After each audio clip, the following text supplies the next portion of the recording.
Dar os bons dias a todos. É com enorme gosto que iniciamos mais uma sessão do Webinar Series da Solve Safety. Vamos falar de um tema, que é extremamente importante, extremamente crítico para as organizações. Daí estarmos a abordar novamente este tema, porque o interesse foi tanto, a procura foi bastante elevada e daí achámos por bem e trazer novamente aqui este tema, passado aqui também agora alguns meses, em que já existe um pouco mais também de maturidade, um bocadinho mais de questões. Acreditamos que as questões cada vez vão ser mais importantes e mais detalhadas, e por isso achámos que, ouvindo o vosso feedback, que isto iria ser também aqui uma sessão bastante interessante de ser realizada. Para isso, aqui connosco hoje contamos... Pedro, se puderes só... Exatamente. Aqui contamos aqui com o Tiago Abad e com o Bernardo Xavier Cid, da PwC Academy, especialistas nesta área. Vão-nos dar aqui um bocadinho a visão deles e a sua experiência nesta área. Eu, da minha parte, sou responsável por alguns setores de atividade na ótica de gestão de conta da Solve Safety, nomeadamente do setor público, e por isso, muitas vezes, aqui a proximidade deste tema, e daí o enorme gosto e prazer que vou ter aqui em estar a acompanhar isto acerrimamente, porque são questões que nos são colocadas todos os dias, são dúvidas que são colocadas todos os dias, e por isso achamos que é importantíssimo falar um pouco mais sobre este tema. Só antes de passar também a palavra, falar-vos só um bocadinho quem é que nós somos. A Solve Safety, muitos de vocês aqui podem questionar. A Solve é um grupo, é uma empresa americana que há relativamente pouco tempo, um ano e meio, comprou duas empresas em Portugal, comprou a Safety e comprou a Petapilot, e neste momento fazemos todos, e somos a Solve Safety em Portugal, é a imagem, é a marca que temos aqui também neste momento, onde está toda a solução de faturação eletrónica que vocês conhecem, a parte do APR SAFT, ou seja, todas as soluções utilizadas em Portugal. No mundo inteiro, para vocês também conhecerem um pouco mais sobre a Solve. A Solve tem presença em 15 países, tem uma presença praticamente global, também como podemos ver, uma sede em Boston, conta com mais de 2.000 profissionais, 700 só aqui na Europa, e 50% das empresas da ranking da Fortune 500 utilizam a Solve como parceiro no seu dia-a-dia. Por isso, dar-vos um bocadinho também esta visibilidade daqui da nova realidade e da nova dimensão da Solve Safety. Se pensarmos só aqui em Portugal, na componente da faturação eletrónica, podemos nos orgulhar de ser líderes no mercado, somos a maior rede em Portugal, passam por nós 52 mil milhões de euros anualmente, isto a nível dos resultados de 2022, acreditamos que 2023 vai ter um crescimento ainda mais significativo, tendo em conta a entrada efetiva da obrigatoriedade, mas para termos uma noção de, às vezes, estes mil milhões, o que é que significa? Estamos a falar de 25% do PIB nacional a ser transacionado na nossa rede. A nível de setor privado, trabalhamos com as maiores empresas nacionais, e no setor público conseguimos chegar a 100%, seja diretamente, seja indiretamente, através de interoperabilidade, chegamos a 100% do setor público português. Só para vos dar aqui um bocadinho a visibilidade daquilo que é o nosso ecossistema, e gostamos de o apelidar como ecossistema. Basicamente, o Solve Safety acaba por disponibilizar e ser um broker para o processo de faturação eletrónica. Por um lado, está ligado a entidades públicas e grandes empresas, e algumas PMEs também, de forma totalmente integrada, ou seja, integrado com os seus softwares, integrado com a sua operação diária, tanto na emissão como na recepção de faturas. Paralelamente, também temos uma componente web de portal para microempresas, para PMEs que tenham uma necessidade de faturação a nível de número de documentos menor, e por isso também termos aqui oferta e dar resposta a diferentes realidades do nosso país. Obviamente, temos aqui diferentes necessidades e por isso diferentes soluções. Orgulhamos-nos também de poder ter neste momento, a nível de softwares de faturação, integrados connosco mais de 170 parceiros, que representam mais de 110 marcas diferentes de software, algumas dos brands que estão aí, vocês reconhecem-nos, e por isso isto faz com que nós tenhamos um ecossistema só dentro da rede safety já muito bem construído, já com uma grande representatividade no mercado, mas que obviamente depois tem também toda a comunicação com outras redes. Trabalhamos com mais de 40 redes a nível nacional, nomeadamente temos ali, e de dar destaque à rede ESPAP, à rede PEPOL, ou seja, são redes com quem trabalhamos e integramos todos os dias para chegar aos 100% da operação no mercado, tanto nacional como depois também para desafios internacionais que nos são lançados todos os dias pelos nossos clientes. Só também dar-vos esta nota, tendo em conta que também está a ser um episódio que está a ser gravado. À semelhança deste já existiram outros webinars de diversos temas, obviamente sempre aqui muito relacionados com o tema da faturação eletrónica, que é o nosso core, mas por isso acompanhem-nos nas nossas redes sociais. Estamos constantemente a comunicar, estamos constantemente a fazer também o share destes episódios. Nós, a nível de redes sociais, podem visualizar todos os webinars já realizados, alguns deles com muita procura, e por isso nós disponibilizamos todos eles para que possam conhecer e também aprofundar um bocadinho mais os diferentes temas que estão relacionados com a faturação eletrónica. Como disse, também lanço-vos o desafio, acompanhem-nos nas redes sociais, nos LinkedIn, nos Facebooks, nos Instagrams, ou seja, estamos constantemente a comunicar, estamos constantemente a passar as novidades e as notícias que possam existir à volta da faturação eletrónica, assim também como tudo aquilo que temos vindo a fazer a nível de eventos, de webinars, etc. Ou seja, podem acompanhar a nossa agenda diretamente. Sem mais demoras, vou passar a quem vai aqui agregar enorme valor a este webinar, vou passar à parte da PwC Academy, e depois no fim, obviamente, teremos um espaço para perguntas e respostas, para que vocês possam participar aqui no chat e colocar as questões que entenderem, para nós tentarmos ao máximo responder a todas elas. Depois, caso não seja possível responder a todas live, será respondido individualmente a cada um às questões em particular. Tiago, não sei se querem pegar na bola. Bom dia a todos. Antes de mais, para já ligar o microfone, cumprimentar todos os presentes, cumprimentar também e agradecer a presença de todas as pessoas que nos estão a acompanhar de forma aberta nestas parcerias que, através da PwC Academy, nós que somos CCR Legal, estamos muito abertos a poder partilhar o conhecimento que possamos ter sobre estas matérias específicas em Direito Público, em Direito Administrativo. A CCR Legal é uma sociedade de advogados, portanto o nosso trabalho tem vindo a ser, desde há alguns anos para cá, muito específico em tudo o que tem a ver com a matéria de contratação pública, Direito Administrativo. Tenho comigo também um colega meu, o Bernardo, força. O meu nome é Bernardo, eu sou associado neste Departamento de Direito Público e Regulatório e Proteção de Dados. Temos vindo a prestar esta assessoria recorrente não só a entidades públicas, mas também a entidades privadas na área da contratação pública. E este webinar vem na sequência de um anterior, em que vamos basicamente esclarecer as mesmas questões que se prendem então com a obrigação da faturação eletrónica no CCP e as consequências decorrentes do incumprimento. Já estamos a partilhar? Bem, mas não, só cumprimentar também, já agora em particular, os nossos colegas da PwC que estão a acompanhar connosco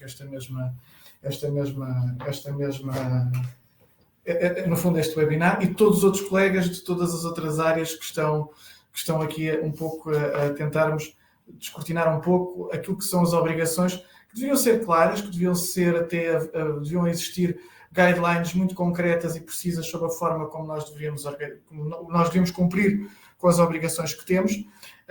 Devia de haver até um esclarecimento das entidades que são responsáveis pela gestão daquilo que é a parte da matéria da contratação pública, em concreto sobre prazos para cumprimento, consequências do cumprimento. Não o fazendo, a nossa quase dever cívico de participação acaba por estar associada a esta mesma formação que o fazemos de forma aberta, sem prejuízo depois de podermos esclarecer qualquer dúvida em particular que nos possa surgir diretamente ou por via aqui do chat que também está criado. Vamos então partilhar um pouco a nossa apresentação, se conseguir acertar naquilo que se pretende. Parece que está, mas na realidade, agora é que está. Pronto. Antes de mais, novamente, em termos de obrigações a cumprir, o tema que nós vamos tentar endereçar no espaço de 1 hora e um bocadinho menos, estamos aqui uns 40 minutos convosco, é explicar-vos um pouco a obrigação de faturação eletrónica no âmbito do Código dos Contratos Públicos e, no fundo, as consequências jurídicas decorrentes do respectivo incumprimento. A nossa agenda de trabalhos para hoje de manhã é olharmos um bocadinho para, no fundo, a regra que existe e que não é de agora, que já existe há um par de anos, e cujo resulta até de um alargado, de uma diretiva que já a sua entrada e a sua existência é bastante antiga no tempo. Portanto, não estamos a falar de algo que seja de novo.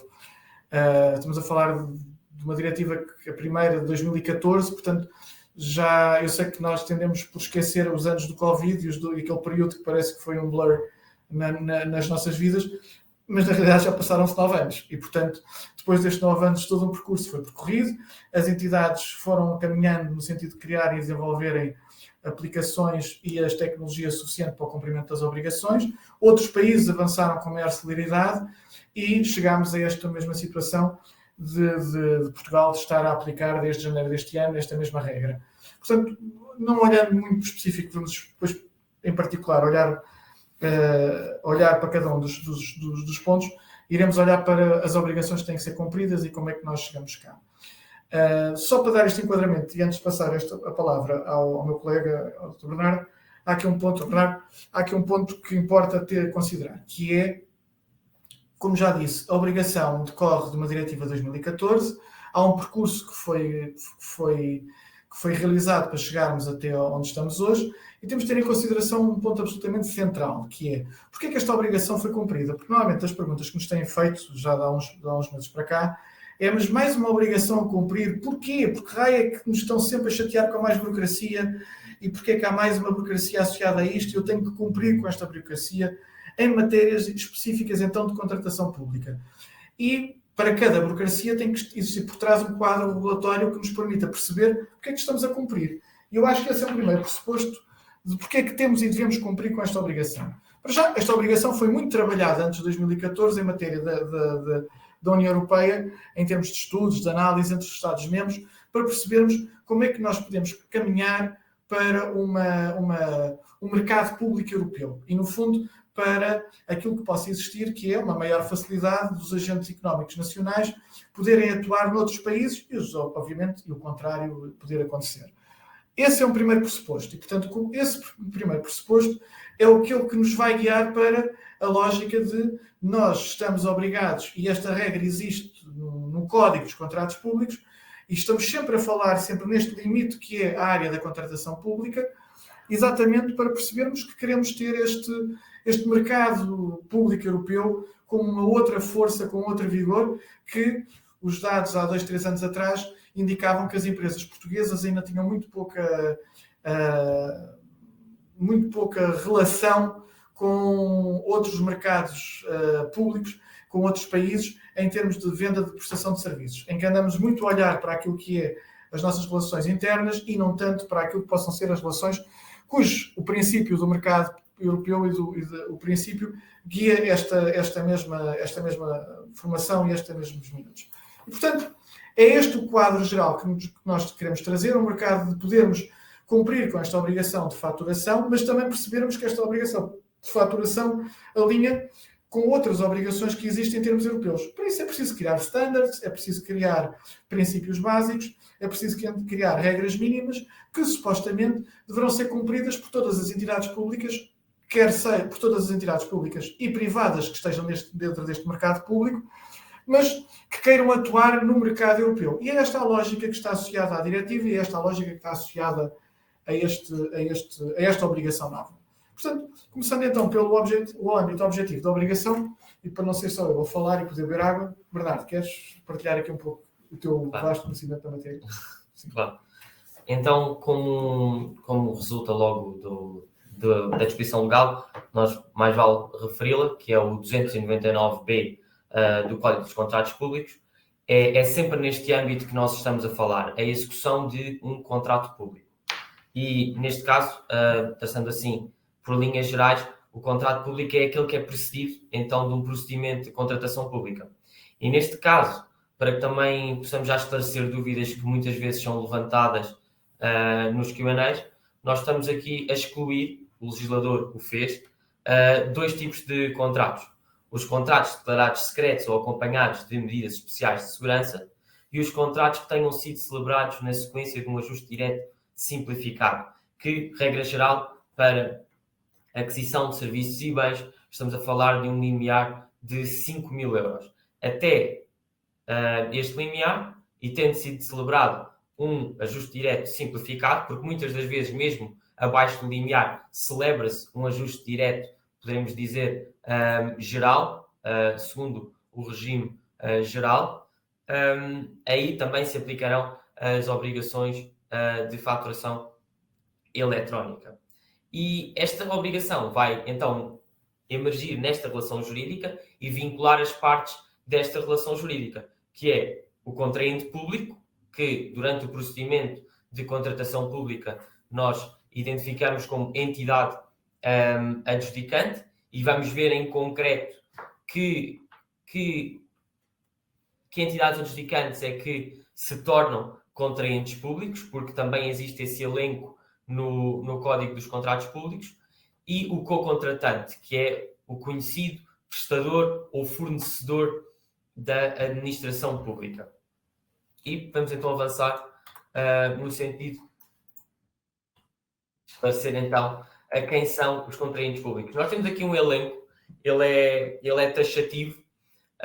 Nós temos a cor-de-rosa, conseguimos ver entidades que nós identificamos como o Estado ou entidades públicas, quase por conhecimento geral, mas depois temos a amarelo, entidades nas quais vale a pena nos deter. Porquê? Porque muitas das vezes nós não estamos a falar em contraente público que é tipicamente o Estado, como seria o próprio Estado, as regiões autónomas, as suas direções e serviços, as autarquias locais, os institutos públicos, entidades independentes como a ERSE, a ERSAR, com as quais nós interagimos dia a dia, pode ser fruto dos nossos negócios ou fruto das nossas vidas pessoais.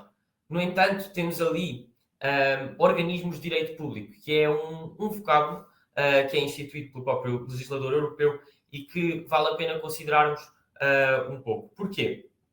Porque quando nós falamos em organismos de direito público, estamos a falar, por exemplo, de uma associação, vamos imaginar uma associação de defesa dos direitos dos animais, em que o seu financiamento é totalmente ou maioritariamente público, isto é, ela, o seu erário, o dinheiro que ela tem para gastar, a sua fonte de financiamento, provém de ou fundos aos quais ela concorreu ou subsídios nos quais ela se integra. E, neste caso, esta entidade, estando a executar financiamento que é maioritariamente público e estando a prosseguir um fim que tem interesse geral e não tem um caráter industrial que se submete a princípios de concorrência, ela própria vai ser considerada um contraente público. E não só uma entidade adjudicante, porque terá que adotar um procedimento de contratação pública, mas quando os contratos por si celebrados sejam qualificados como contratos administrativos ou submetidos a um regime substantivo de direito público, ela será também um contraente público e, portanto, estará obrigada à faturação eletrónica ou à obrigação que está prevista, que no caso dos contraentes públicos, como vamos ver, é de receber e processar faturas eletrónicas, ela terá, nestes casos, e que passamos já a explicar, será assumida como um contraente público.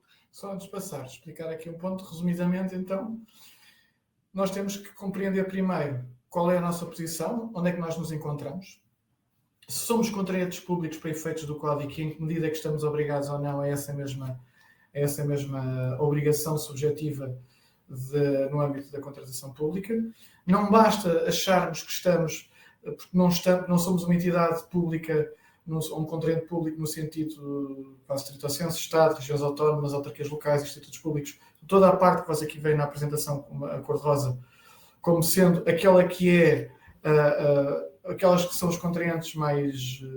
Portanto, eu estou fora deste âmbito, não tenho que aplicar, portanto, esta obrigação não se me aplica, não é claro, e aquilo que o Bernardo estava a dizer é absolutamente correto, no sentido que temos que também verificar outras situações onde, independentemente de onde estamos, podemos ou não estar obrigados ou estar abrangidos por esta obrigação. Pronto.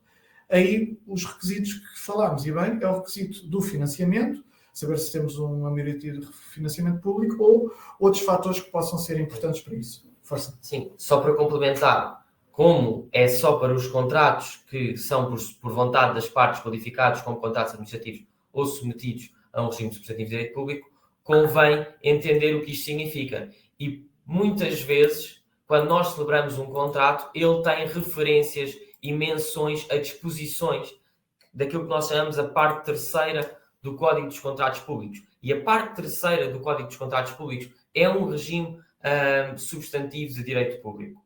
Portanto, estamos a falar de empreitadas que muitas das vezes estão sujeitas e que as próprias partes, para simplificar, sujeitam a este regime, então estarão também obrigados a estas que nós chamamos de obrigações de faturação eletrónica genericamente. Por último, temos um grupo de entidades adjudicantes que, independentemente de entidades quer públicas, quer privadas, que também são contraentes públicos, que celebram contratos no exercício de funções materialmente administrativas. Aqui o universo é mais difuso e quando estamos a falar de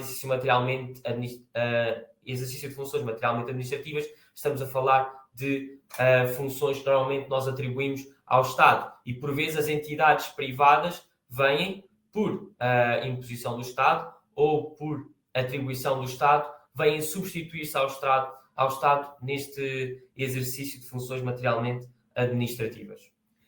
Avançando, e só dizendo isto, vamos tentar, como advogados, sermos mais concisos, porque podemos estar até às 8 da tarde a falar e não queremos, porque sabemos bem que vocês também têm uma vida complicada. Portanto, vamos procurar agora ser mais sucinto nas outras áreas já a seguir. Esta é mais complexa. Esta é mais complexa. E tem particularidades. Há imensas entidades públicas, empresas municipais, empresas públicas, ou até concessões que possamos ter, que muitas vezes temos dúvidas sobre o facto de se aplica ou não aplica este mesmo regime. Portanto, é um tema que aparentemente é simples, mas tem o seu grau de complexidade à medida que vamos descendo para a tipologia de relação que eu tenho, quer seja de financiamento, quer da tipologia de contratos que realizo com terceiros. Pronto. Relativamente ao âmbito subjetivo, ainda mais aqui alguns elementos na ótica do co-contratante, portanto, na ótica daquele que vai contrair o contrato com o tal contraente público. Força. Aquela parte em que nós também, como CCR Legal, nos identificamos com este grupo e que também tivemos a nossa fase para implementar a faturação eletrónica para que, a partir de 1 de janeiro de 2023, pudéssemos efetivamente ser ressarcidos dos serviços que nós prestamos às entidades públicas.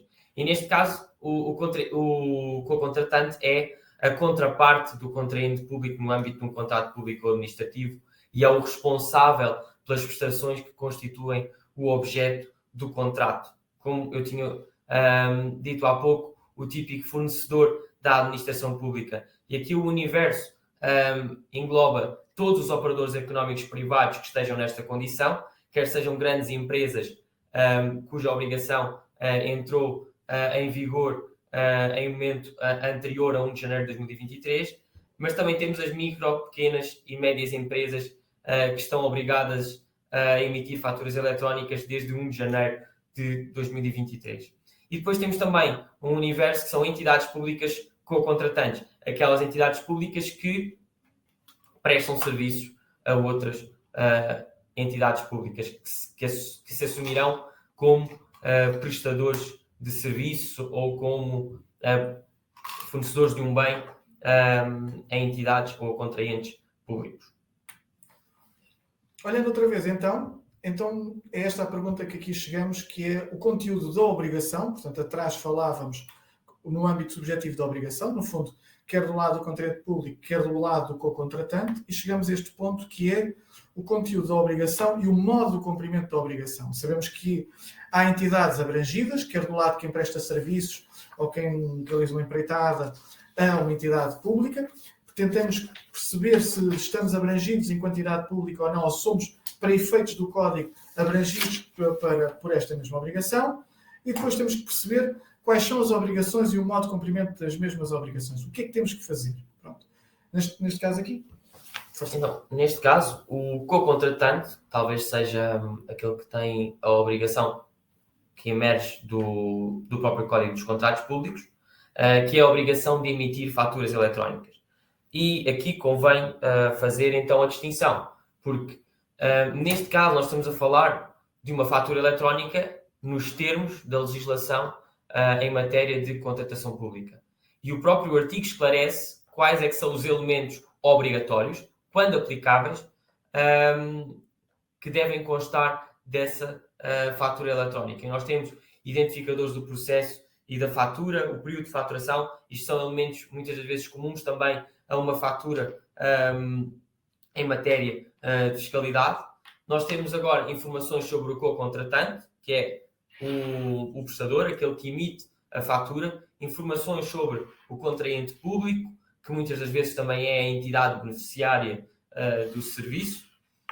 Temos informações sobre o representante fiscal do co-contratante, mas depois temos mais informações que se prendem então com aquilo que é o contrato e muitas das vezes cláusulas e condições que nele são previstas. Temos a referência do contrato, que por norma é fornecida pelo contraente público.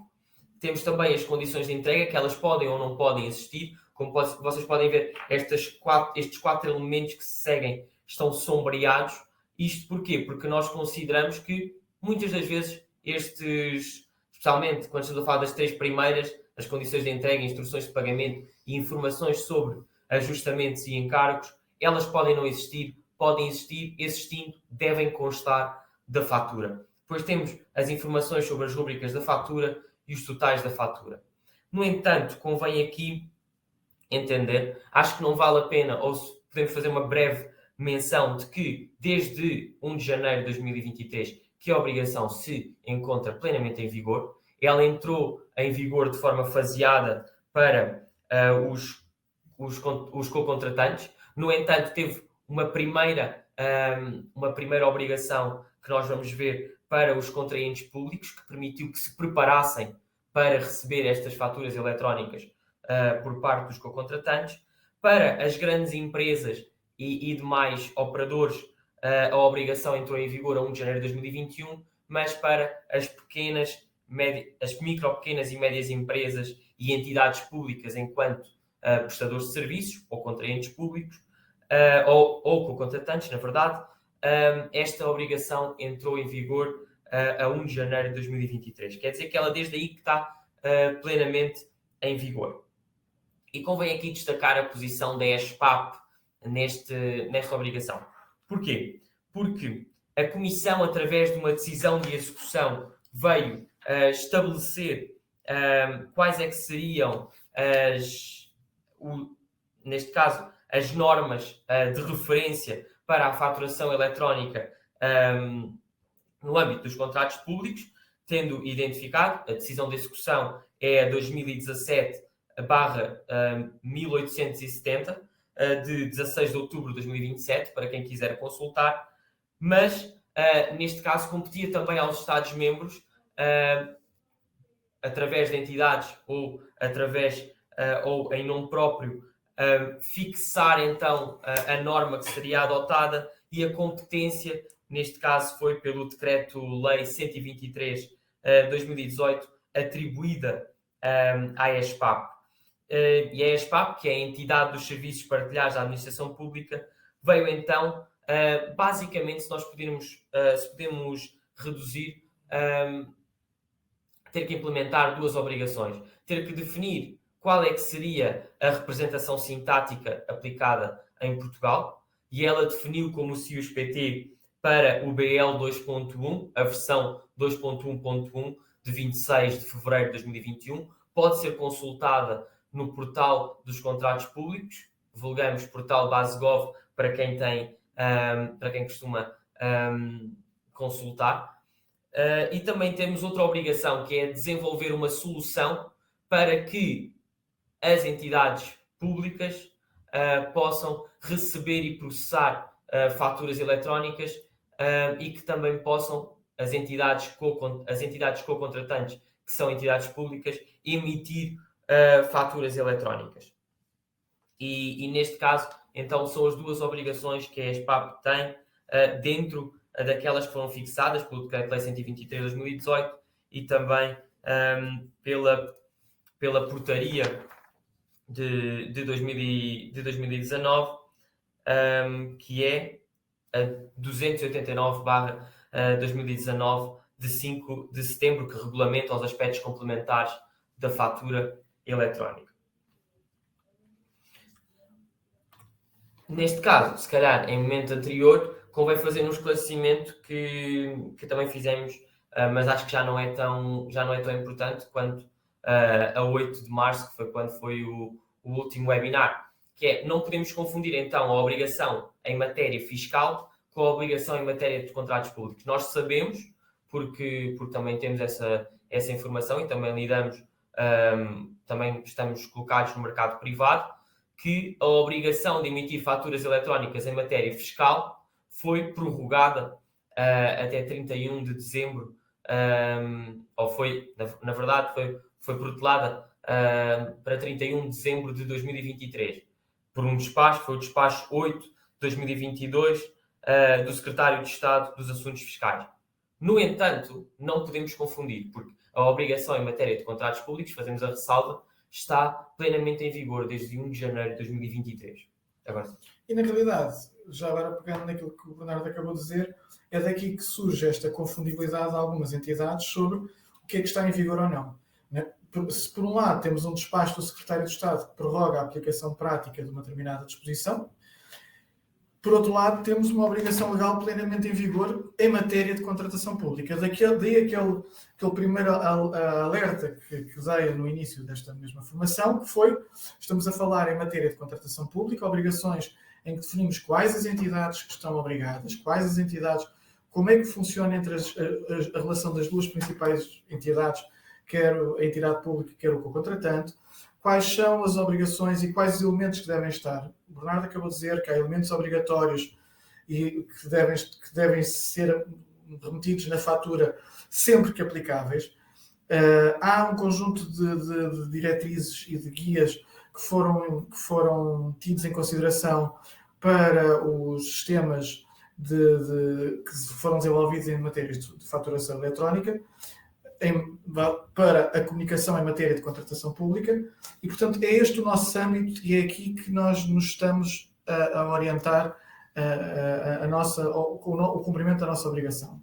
E, portanto, sobre como é que isto articula com outra matéria, articula na medida em que, em tudo o que seja matéria de contratação pública, há uma obrigação de cumprir com estes objetivos, que não é de novo, e como o Bernardo acabou de dizer, teve mesmo um período de adaptação que veio desde 2019 até agora 2023, foi prorrogado até durante o período de Covid, para que as entidades se pudessem adaptar, chegando evidentemente ao ponto de, a 1 de janeiro deste ano, de então se alargar a todas as entidades, a um vasto conjunto de entidades, que prestam serviço a entidades públicas. E, portanto, agora vamos falar um bocadinho sobre o conteúdo da obrigação e o modo de cumprimento. No fundo, que obrigações relativas à faturação eletrónica impendem sobre as partes no âmbito de execução de contratos públicos? Estamos outra vez a falar na ótica aqui do contraente público, que tem por objeto e tem por função, neste processo específico, receber e processar faturas eletrónicas. Neste caso? Sim, neste caso ele pode fazê-lo através de a adoção da solução fornecida pela ESPAP, que, na verdade, é de adesão obrigatória para a administração direta do Estado e para os institutos públicos, mas também pode ter a adesão voluntária dos restantes serviços e entidades. E, através dessa solução que é fornecida pela ESPAP, pode o contraente público receber e processar as faturas eletrónicas. No entanto, quando nós estamos a falar dos restantes serviços e entidades, e aqui podemos incluir, estamos a falar de universidades, estamos a falar de entidades administrativas independentes, como a ERSA, a ERSAR, como eu tinha dito ao início, como o Banco de Portugal, muitas entidades com que nós também lidamos diariamente, podem adotar não a solução da ESPAP, mas uma solução compatível. Isto é, uma solução que permita receber e processar faturas eletrónicas segundo o modelo que foi aprovado pela ESPAP. No entanto, esclarece que quem quiser aderir à plataforma e à solução da ESPAP terá que fazê-lo através de um contrato de adesão celebrado com a própria ESPAP. O que temos vindo a sentir neste caso é evidente que é, e o que acontece muitas vezes em tudo o que seja soluções com entidades com o Estado, normalmente o que acontece é a solução existe e fica estatizada, parada no tempo. E é evidente que as soluções compatíveis que são adotadas depois vão evoluindo para uma maior funcionalidade, para um maior tipo de compatibilidade em soluções de trabalho diferentes daquelas que possam ser realizadas. Portanto, mas está dentro de cada uma das entidades a liberalidade, a livre vontade de poder aderir ou não àquela mesma solução. Sim. Antes de passarmos às consequências jurídicas do incumprimento, um conselho, não é um conselho puramente jurídico, também é um conselho que se prende com o dia-a-dia de uma sociedade, de uma entidade pública. Nós aconselhamos, no geral, que se veja se as plataformas a que se adere cumprem ou não os requisitos que foram estabelecidos pela ESPAP, que deve ser analisado caso a caso, plataforma a plataforma, por causa da representação e para saber se nós estamos só a fazer uma transmissão de dados ou se estamos efetivamente a emitir uma fatura eletrónica. Olhando agora então um bocadinho para isto que foi, temos o caminho que estamos a percorrer agora aqui nestes 40 e tal poucos minutos, até agora à conclusão que vai ser já de seguida, que é, sabemos que há uma obrigação, sabemos quais são as entidades obrigadas, sabemos qual é o conteúdo da obrigação, sabemos como é que nós podemos cumprir com a obrigação do ponto de vista tecnológico, do ponto de quais são as soluções que o mercado nos pode oferecer, e agora temos que perceber quais são as consequências jurídicas do incumprimento, que é o que é que me pode acontecer dentro deste âmbito relacional, o que é que acontece a cada uma das entidades no caso de nós não cumprirmos com a obrigação. Nessa matéria, força. Neste caso, nós tipificámos 3 situações que podem ocorrer e que são interessantes de ser analisadas. Claro que nós aqui levamos sempre o exemplo até ao fim, até às consequências mais drásticas, portanto também tenham isso em consideração. E neste caso, nós temos a obrigação de emitir faturas eletrónicas e tenhamos essa obrigação em mente. E essa obrigação pode constar ou não do clausulado contratual. E quando ela não consta do clausulado contratual, nós temos aquilo que se chama a inobservância de uma obrigação legal. E, neste caso, e tendo em conta o que está fixado no Código, quando nós recebemos uma fatura eletrónica como contraente público que está desconforme ao 299b do Código dos Contratos Públicos, nós devemos não efetuar o pagamento num primeiro momento, mas sim notificar para que a obrigação possa ser cumprida dentro de um prazo razoável. Cumprida de acordo com, neste caso, o artigo 299b. No entanto, se essa obrigação não for cumprida, se a fatura não for emitida em conformidade, devemos então, ou melhor, daria eu o conselho a uma entidade pública que não deve proceder ao pagamento da fatura. Porquê? Porque pagar uma fatura que está desconforme à legalidade pode trazer consequências, como nós vamos ver mais à frente. No entanto, se nós estamos a falar de uma obrigação que consta do contrato, nós estamos a falar de um procedimento diferente, que numa fase inicial trata-se de uma inobservância de uma obrigação contratual e deve ser feita a notificação para o cumprimento dentro de prazo razoável. No entanto, o contrato pode prever, e é comum que preveja, penalidades pecuniárias, isto é, montantes fixados ou calculados tendo em conta parâmetros objetivos, que visam penalizar o incumprimento por parte do contraente público. E quando assim é, nós temos que atentar para o Código dos Contratos Públicos, que prevê que quando essas penalidades chegam ao montante que representa 20% do montante contratual, pode existir uma resolução sancionatória do contrato.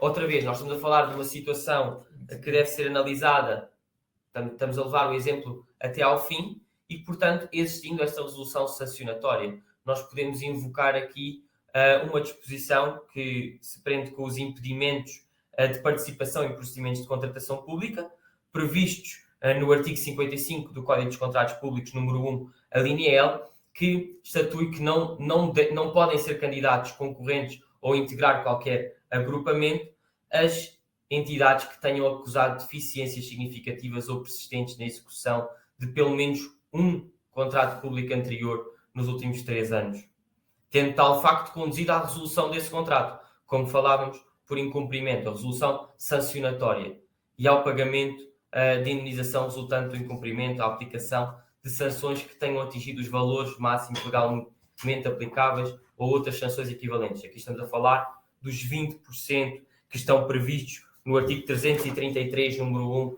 a linha E do Código dos Contratos Públicos.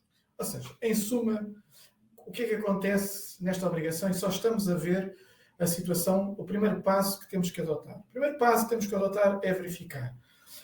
No caso de nós sermos co-contratantes, portanto, prestadores de serviços, ou estamos a desenvolver alguma atividade com a entidade pública, temos que perceber se, primeiro, até quando nos candidatamos num determinado procedimento, se em matéria do caderno de encargos há alguma desta cláusula. Há uma cláusula que especifica relativamente à faturação eletrónica. Independentemente da cláusula estar lá ou não, há obrigação. As consequências da existência da cláusula é que são diferentes. Foi isto que estivemos aqui a falar um pouco. Em regra geral, pode conduzir àquilo que o Bernardo acabou de dizer, que é o não pagamento da fatura. Mas, no caso de poder existir uma cláusula específica, pode levar também a outras consequências que, há pouco dizia, e bem, o Bernardo in extremis, que é, no caso de eu estar a incumprir com uma destas obrigações, poder haver uma possível aplicação sancionatória dentro do contrato, e há uma obrigação, nestes casos, de comunicação à entidade pública que regula os mercados e que pode levar, como é evidente, a uma situação de o candidato poder ficar impedido de concorrer a futuros concursos, a futuros procedimentos de contratação pública. Portanto, temos que perceber qual é todo o quadro, até onde é que nós podemos chegar, temos que perceber que a situação mais óbvia é do não pagamento da fatura por não cumprimento daquilo que são os requisitos que devem constar de uma determinada fatura. Neste caso, tem os elementos fiscais, mas agrega também uma nova camada de obrigação, uma nova camada de obrigações, desta obrigação associada à contratação pública. Portanto, é este o ponto onde nós estamos. Olhando um bocadinho depois para as consequências jurídicas do incumprimento, na vertente não apenas desta relação, olhando para o contrato ou da obrigação, mas também no caso das consequências jurídicas do incumprimento no que concerne ao não pagamento pelo contraente público de uma fatura com fundamento na desconformidade do 299b do CCP. Ou seja, estas tantas, estamos aqui de manhã a falar, a dar-vos um pouco de formação e dizemos, isto é fácil, porque aqueles senhores são advogados, estão ali estão sentados e têm aqui esta questão simples que é, estão a dizer para nós não pagarmos ou nós não vamos receber com base nisto. Bem, nós estamos exatamente na mesma situação, porque também prestamos serviços para entidades públicas e ajudamos entidades públicas a cumprir com as suas obrigações. E, portanto, nessa mesma matéria, a questão que se coloca é o que é que devemos fazer? O que é que deve ser feito? É, neste ponto de situação, ou o que é que a lei obriga? E se a lei tem uma obrigação, há uma coisa que nós devemos fazer. E então a lógica é uma lógica de algum pragmatismo na aplicação da lei, que tem a ver com o facto de, quando se identifica uma fatura desconforme ao modelo estabelecido nos termos do artigo 299b, ou seja, quando identificamos que a fatura não está com os elementos que deveriam conter esses elementos, eu aposto que todos os presentes aqui já passaram por essa situação, que é, a fatura está desconforme, eu vou ter que emitir uma nova fatura e tenho todo um procedimento bastante burocrático, até que algumas vezes com implicações fiscais associadas. Pronto. Portanto, eu vou ter aqui uma situação que, para mim, não é a melhor numa posição que eu tenha, porque me obriga a um conjunto de elementos de adequação após a emissão de uma fatura que está desconforme. Portanto, o primeiro passo que nós todos temos que nos lembrar é preferível emitir uma fatura que esteja conforme e as partes aqui relacionadas têm que perceber, com contraentes, têm que perceber que é melhor eu estar a cumprir, porque depois eu, entidade pública, vou ter que tomar uma decisão sobre uma fatura que não seja bem feita, não esteja com todos os elementos, ou eu, entidade privada, vou ter que anular e vou ter que emitir uma nova fatura com todas as consequências daí decorrentes. Porque aquilo que é a decorrência legal é a desconformidade legal leva à invalidade. E a invalidade vai ter por consequência a inaptidão para motivar o pagamento. E neste caso, o que é que devemos fazer, do ponto de vista pragmático e prático? Que é a notificação se o contrato não obrigar imediatamente. Que é, independentemente do contrato obrigar, é a notificação do contratante para cumprir com a obrigação contratual legal de emitir a fatura em conformidade com os requisitos legais e com o alerta do não pagamento do montante até à confirmação por ser por resultar de uma conduta legal. As entidades públicas e privadas já começaram a perceber que há obrigações legais que decorrem quando emitimos faturas, mesmo no decorrer da execução do contrato. Exemplo concreto, as entidades públicas que solicitam a situação fiscal e a situação no fundo, a certidão negativa de dívidas à administração tributária e também a sua situação relativamente à segurança social. Portanto, na realidade, se não entregarmos esses elementos ou se esses elementos já estão fora de prazo, o que acontece pode dar origem também a uma inaptidão para motivar o pagamento e, como tal, até que eu tenha esses elementos, não posso proceder ao pagamento, sob pena de ter consequências para a entidade pública que procede aos pagamentos sem terem feito a verificação que a lei obriga. Isto é algo similar. E, neste caso, o que é feito? Normal, que fazem já todos os dias, que é uma notificação para o cumprimento da conduta legal. Olha, só para complementar, nós temos analisado, especialmente desde o início do ano, muitos cadernos de encargos e contratos que têm sido publicados e que têm sido contratos que já prevêem então a emissão de faturas eletrónicas e que, portanto, se existir uma cláusula genérica de aplicação de penalidades por incumprimento de obrigações contratuais, elas vão ser aplicadas. Por isso, este vem do slide anterior, vão ser aplicadas penalidades e o pagamento não vai ser efetuado. Porquê? Porque estamos numa situação de incumprimento. E não nos podemos esquecer que a própria administração pública é fiscalizada. Se ela fizer um pagamento ilegal, ela também vai ter as suas consequências, que é o que vamos ver agora. Quais são as consequências, então, passando depois aqui a palavra ao Bernardo, quais são as consequências, então, jurídicas do incumprimento? Mais uma vez, o alerta de que estamos a olhar e estamos a avaliar de uma forma muito crua para as consequências que podem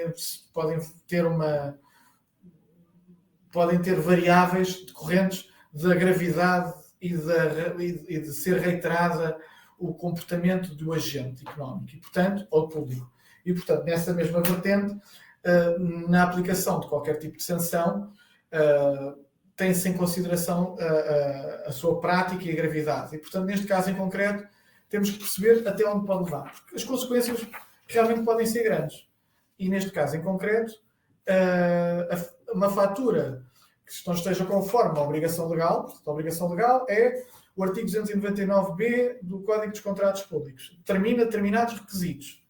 Esses requisitos têm por pressuposto caminharmos todos os países da União Europeia para um mercado público comum. E, portanto, se o pressuposto é este, e se este foi considerado há 9 anos atrás como um pressuposto essencial para um mercado único, então temos que olhar para isto como uma obrigação que, apesar das sanções que são aplicadas em Portugal, muitas vezes nestes casos não são grandes, mas podemos ter consequências que realmente possam ser impactantes na estrutura, quer da entidade privada, quer da entidade pública. E, portanto, força. Sim. Neste caso, como temos estado a ver nos exemplos anteriores, chegamos sempre à questão da desconformidade legal e quais é que podem ser as atuações possíveis. E neste caso, vamos imaginar que o agente público, isto é, a entidade pública, o contraente público, procede ao pagamento desse montante, mesmo sendo a fatura desconforme ao 299B, aquele modelo que está estabelecido pela ESPAP, por força do número 3. Nós estamos aqui perante uma situação que eu poderia dizer que já seria difícil de resolver como advogado desse contraente público. Porquê?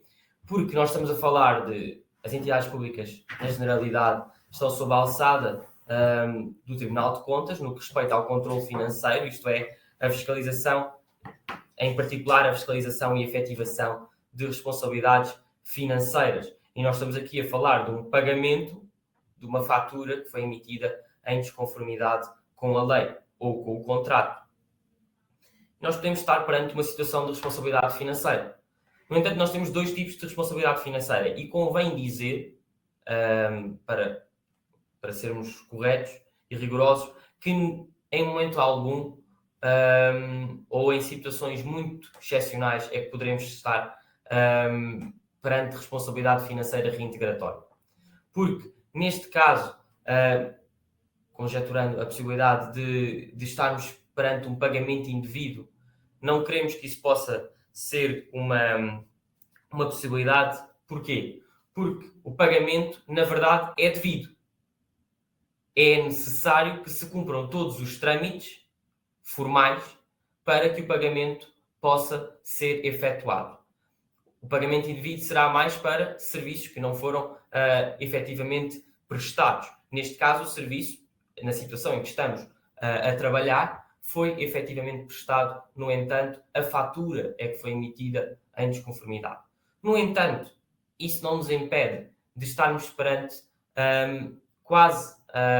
com certeza, perante responsabilidade, uma possibilidade de efetivação de responsabilidade financeira sancionatória. Porquê? Porque efetivamente estamos perante uma violação de normas, não sobre a elaboração e execução de orçamentos, mas sobre a assunção, a autorização ou pagamento de despesas públicas ou compromissos. Porquê? Porque nós também temos normas de realização da despesa pública no Código dos Contratos Públicos. Isso é claro, é plenamente assumido pelos tribunais administrativos que também a despesa pública a sua realização se encontra regulada pelo Código dos Contratos Públicos. E neste caso, a própria obrigação de receber e processar faturas eletrónicas,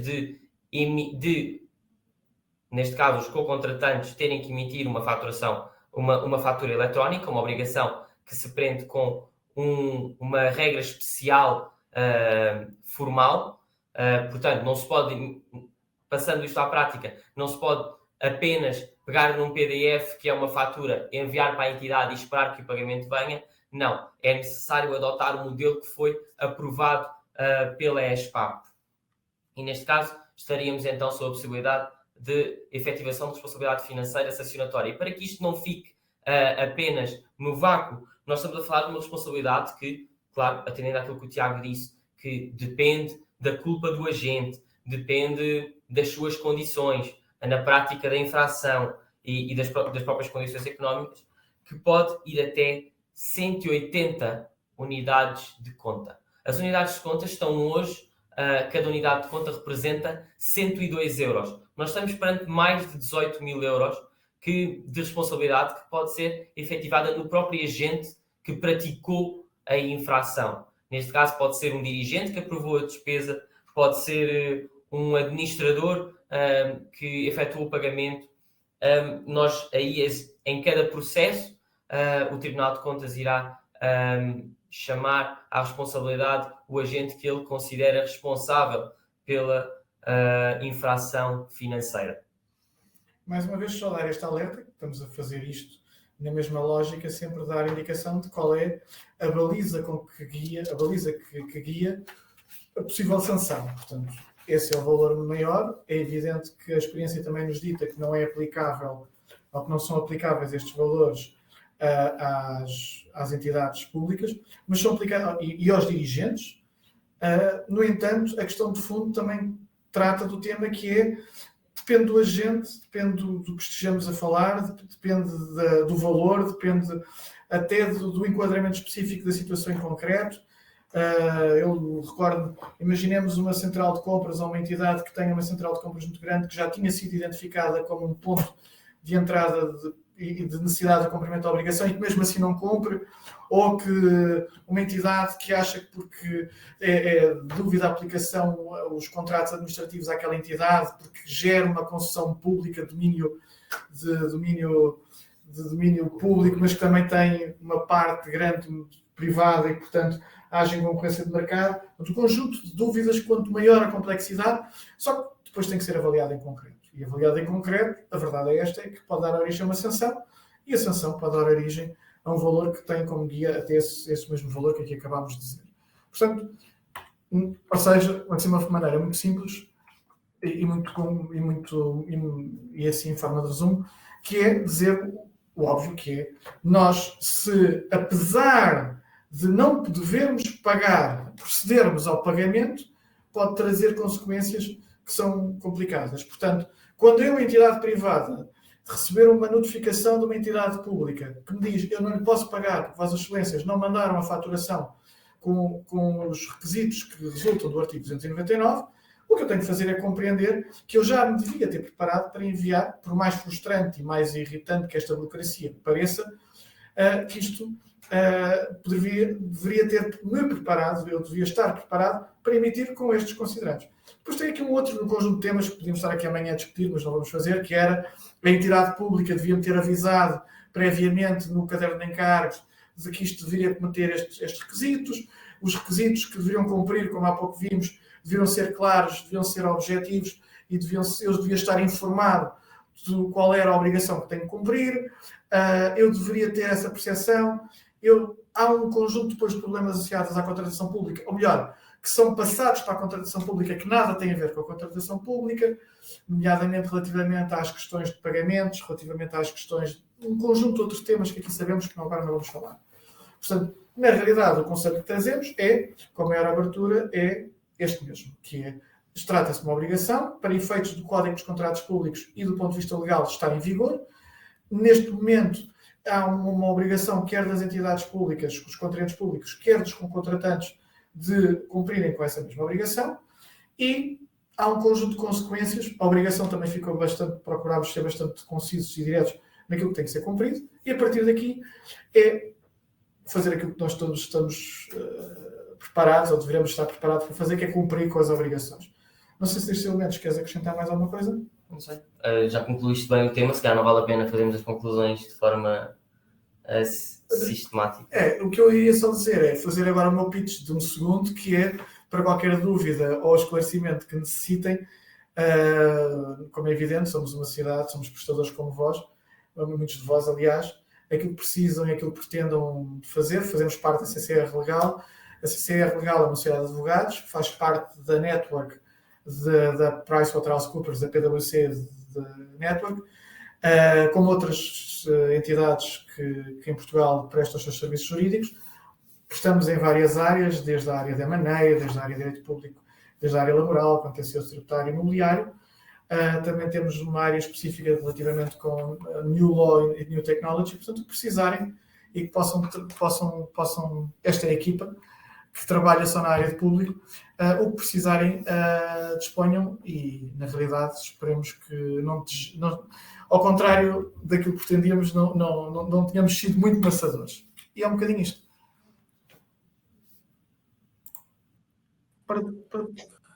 Tiago e Bernardo, obrigado, uma vez mais, fantástico ouvir-vos, extremamente esclarecedor.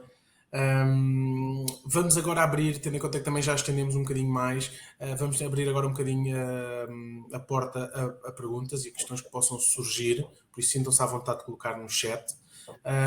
Vamos dar aqui um timing, se calhar, de 10 minutos para perguntas que possam surgir, depois algumas que possam não ser de resposta fácil ou de imediata, iremos depois responder diretamente a cada uma delas. Bernardo e Tiago, querem ir lendo e vendo a nível de respostas? Faz sentido? Eu digo sempre nestes momentos que é advogado à borla, é este o melhor momento. Portanto, na realidade, é este o melhor momento. Qual é o tema? Vamos tentar, e damos este alerta, qualquer resposta que possamos dar é uma resposta que é dada neste âmbito meramente de formação e, portanto, não nos vincula, nem queremos, nem é isso que se pretende, vincular a informação que iremos prestar. É informativa e pode dar origem a que seja necessário uma maior análise sobre a mesma situação. Pronto. Feito o disclaimer, em algumas situações, eu acho que a primeira de todas é, de uma forma genérica, explicar um ponto sobre o ajuste direto, que é um tema, ou, no fundo, os valores do ajuste direto abaixo dos 5 mil euros. Não sei se queres... Sim, eu aqui vale a pena fazer as duas distinções, que é uma coisa, primeiro, como já esclarecemos, o ajuste direto simplificado dispensa então esta obrigação de emitir faturas eletrónicas o contratante.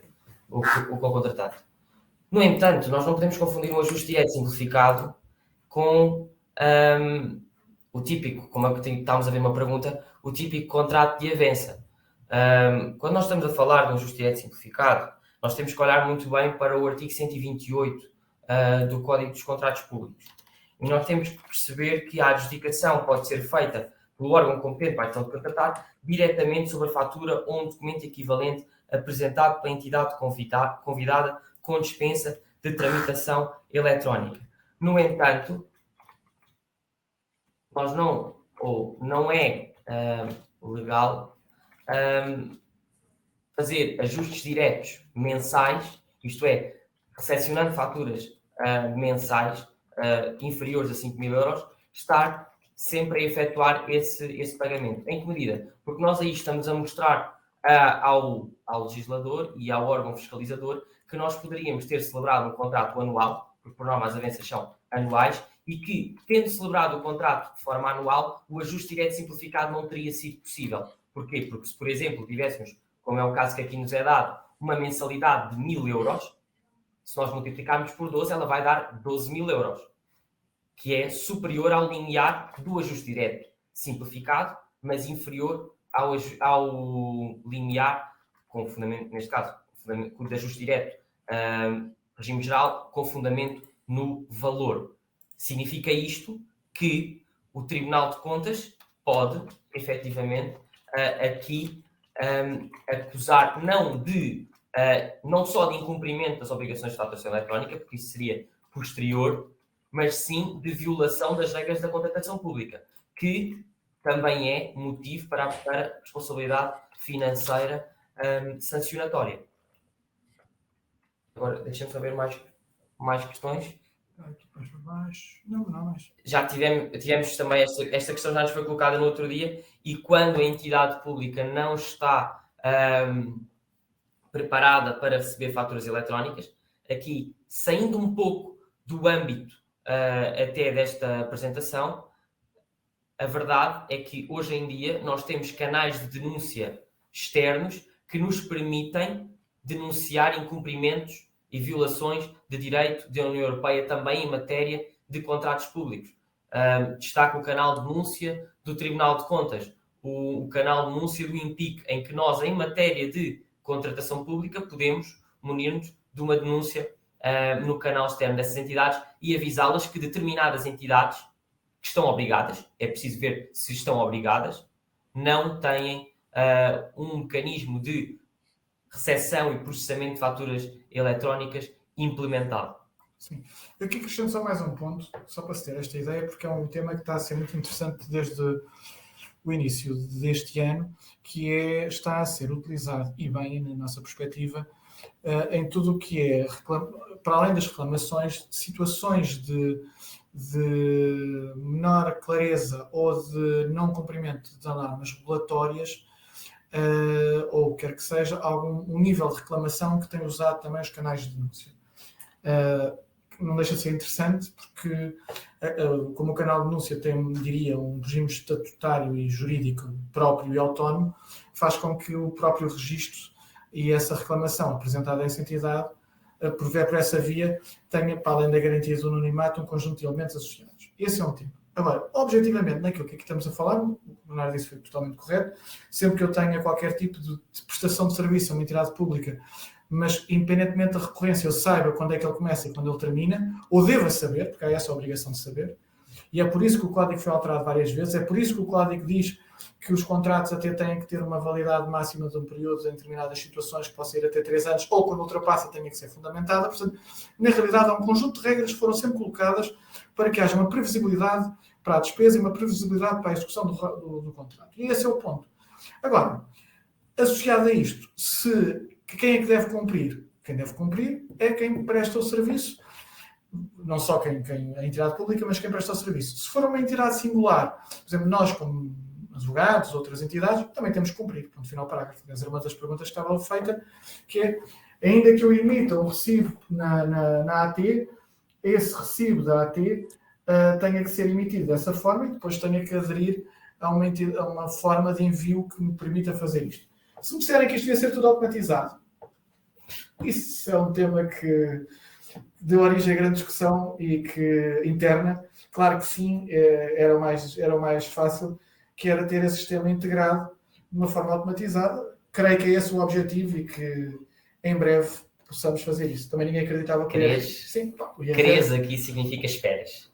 Também ninguém acreditava que o IRS pudesse ser automatizado. Uma parte, para a categoria A, grande parte foi. Portanto, é assim, mas agora tomando-nos aqui na questão feita pela Dora, que gostaria de perceber se um grande grupo económico privado pode impor ao seu fornecedor de serviço a obrigatoriedade de emissão de faturas eletrónicas, caso não seja cumprido fazer-se cobrar. Neste caso, se estivermos a falar de contratação pública, se estivermos a falar de um contraente público que está obrigado então a receber e processar faturas eletrónicas, eu remeto para a resposta que foi dada há pouco. Se ele não cumpre, podemos então efetuar uma denúncia para as entidades fiscalizadoras competentes. Se estivermos a falar de uma relação entre privados, aqui sai um pouco do âmbito da apresentação e aos operadores privados não se aplica o 299B do Código dos Contratos Públicos. No entanto, temos aqui outra questão que é bastante pertinente, que é quando o prestador de serviços o é a título individual. É assim, um prestador de serviço a título individual, não estando a executar um ajuste direto ou um contrato precedido de ajuste direto simplificado, encontra-se também obrigado, nos casos como que estivemos a ver, a emitir faturas eletrónicas. Isto porquê? Porque também foi uma situação com a qual nos deparámos, mas o legislador não fez uma exceção para o prestador de serviços a título individual. E como vocês sabem, nós somos advogados, muitos de nós prestam serviços a título individual e isso não nos inibe de termos que respeitar o Código dos Contratos Públicos quando ele e para os serviços em que ele é aplicável. Aqui, algumas questões que têm que ver com as finanças, naquilo que tem que ver com faturas das finanças, são faturas das finanças, a obrigação de faturação eletrónica na contratação, na execução de contratos públicos é a obrigação de faturação eletrónica na execução de contratos públicos.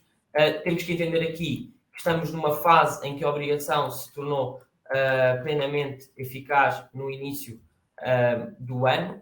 É bom que o legislador se aperceba de como é que pode tornar mais eficiente a faturação eletrónica, mas até agora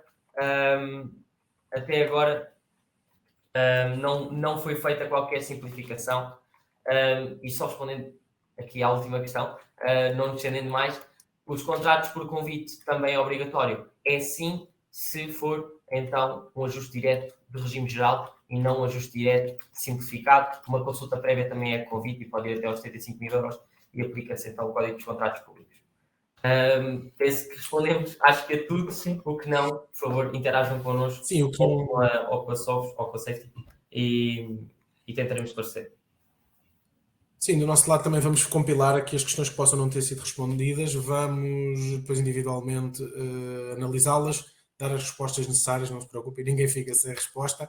A gravação também deste webinar vai ser também disponibilizada, uma vez mais estejam atentos às redes sociais, estejam atentos também aos nossos canais de comunicação. E mais uma vez obrigado a todos pela participação, obrigado também ao Tiago e ao Bernardo, fantásticos como sempre, e por isso espero ver-vos nos próximos webinars. Obrigado. Obrigado a todos.